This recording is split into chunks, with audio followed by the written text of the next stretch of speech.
Hey everyone, prepare yourselves for an unimaginable escape.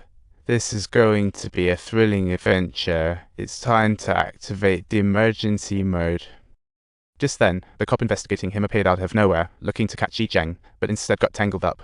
Jiang quickly stuffed him into the car and sped to the EC cargo station. He wanted to show Lao real crime. When he arrived at the cargo station, he found Jiang trapped in the car, about to become a part of the next cargo shipment.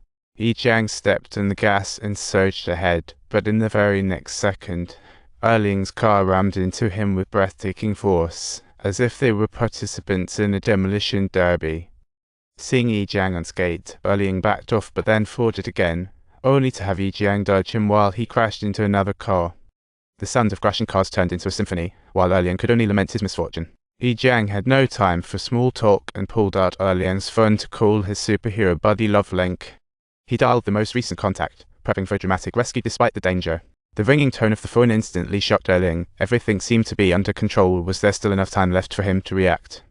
Erling bled from the mouth as a result of losing control, and at that very moment, the phone rang with the sound emanating from Lao Pu's body, and thus, the truth finally came to light.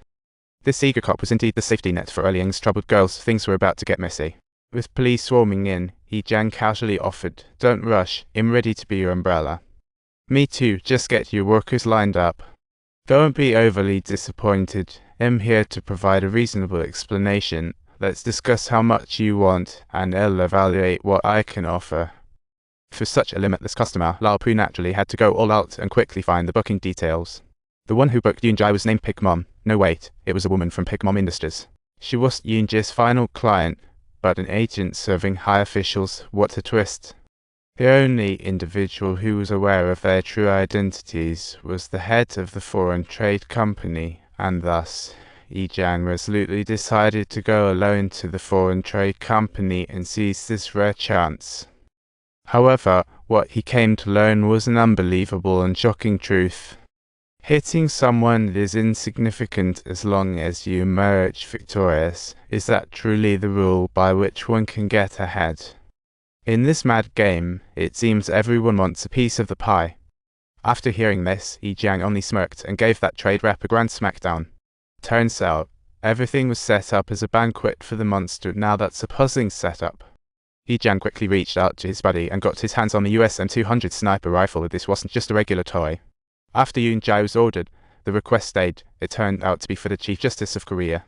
By day he was enforcing the law, but at night he was off to more fun places. Jiang stealthily picked up the sniper, ready to settle the score. He moved like a shadow, taking out the guards before slipping easily inside. Wang Mang swiftly sensed that something was amiss, yet did not anticipate the guards having been taken out already.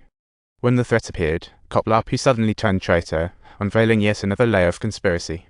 Lao Pu had been blinded by greed, but upon realizing the target was the Chief Justice, he quickly saw the stakes. He decided to deal with Jiang first in order to become the one who strikes it rich. What a desperate and helpless choice that is.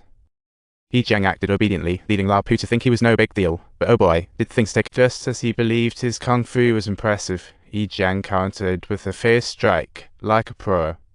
Hearing the commotion, the guards rushed over it, trying to figure out what the heck was happening.